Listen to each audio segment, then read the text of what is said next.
TV Telugu దేశవ్యాప్తంగా నేడు pulse polio drive ఘనంగా ప్రారంభమైంది.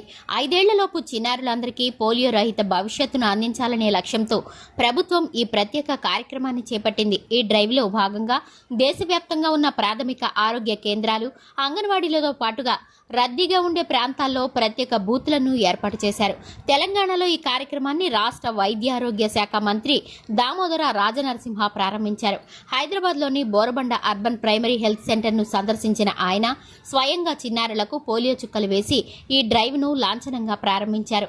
ఈ సందర్భంగా ఆయన మాట్లాడుతూ ఆరోగ్యకరమైన సమాజ నిర్మాణానికి ప్రతి ఒక్కరూ బాధ్యతగా వ్యవహరించాలని, 5 ఏళ్లలోపు పిల్లలందరికీ తప్పనిసరిగా చుక్కలు వేయించాలని కోరారు. ఇక తమిళనాడులో ముఖ్యమంత్రి విజయ్ ఈ కార్యక్రమానికి శ్రీకారం చుట్టారు. ఈ సందర్భంగా ఒక చిన్నారికి స్వయంగా పోలియో చుక్కలు వేసిన ఆయన చిన్నారికి బొమ్మను బహుమతిగా అందించి ఉత్సాహపరిచారు. రాష్ట్ర వ్యాప్తంగా పిల్లలందరికీ పోలియో చుక్కలు అందేలా చూడాలని అధికారులను ఆదేశించారు. అధికారులు, ఆరోగ్య కార్యకర్తలు ఇంటింటికి తిరిగి చుక్కలు వేసేందుకు సిద్ధంగా ఉన్నారని, తల్లిదండ్రులు తమ చిన్నారులను ఈ కార్యక్రమం ద్వారా పోలియో నుంచి రక్షించుకోవాలని వైద్య నిపుణులు విజ్ఞప్తి చేస్తున్నారు.